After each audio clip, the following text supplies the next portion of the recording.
Hello, Steve White, TrekBoy89 for Steve Arts 89. Well, a little bit of Section 31 news. To start off with, IDW is doing a one-shot Giorgio comic, which is just described as an adventure with Giorgio. It doesn't actually say if it's going to, explore anything in the movie or set up anything in the movie. It may just be a piece of merchandise. It's unclear. The comic is being written by Alyssa Wong, who's done work on Star Wars and Marvel Comics but never worked on Star Trek, and the art is being done by Melissa Levens, who's basically working on the ongoing series at the moment. Now, they also released some animated character cards. They did like 5 or 6 of these for most of the main characters. Now, of course, they start off with Giorgio and establishes that she's running a bar called the Baram, outside of Federation space, basically, so she's sort of hiding out. And Section 31 approaches her to help protect the Federation. So why that approach her, I don't understand. Now, they go into the first character. I think his name is Alok Sahia. He is called the Mastermind, and he is basically the leader of the group, and he's played by Amari Hardwick.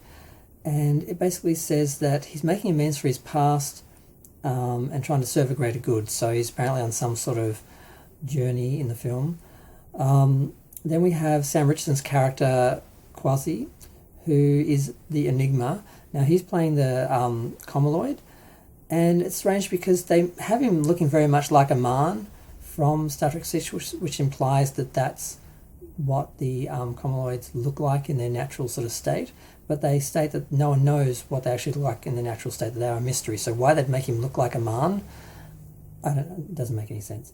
But then we have Zeph, who's played by Robert Kaczynski. He is called the Machine. He's all about the tech. He basically lives in a mech suit, and that allows him basically to be like a superhero, and the mech suit has, abilities and things that it can do for them to help, him be a spy. And then we have Melly, who is played by Humberly Gonzalez.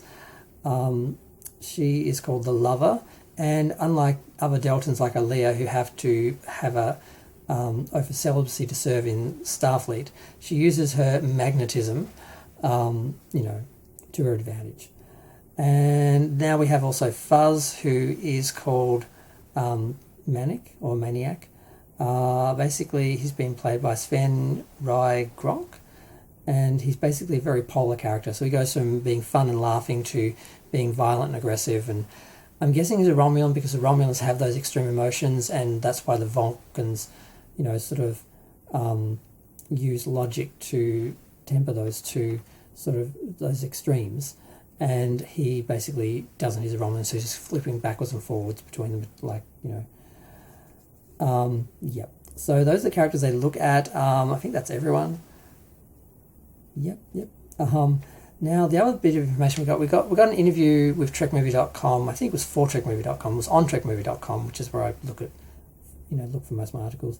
And they had an interview with Tundi, who's the director and I think producer, and he was a director for years on Star Trek Discovery, and I think he was one of the 23 or 30 producers, however many they had.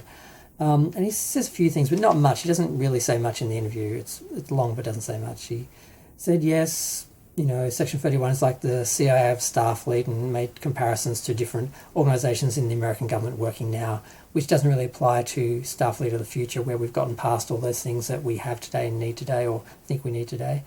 He says they work on, outside of the Federation's jurisdiction, and basically the movie does sort of keep up the ideals of optimism and who we want ourselves to be in our society to be in the future. But the point is, Star Trek, we already are there. We already are that.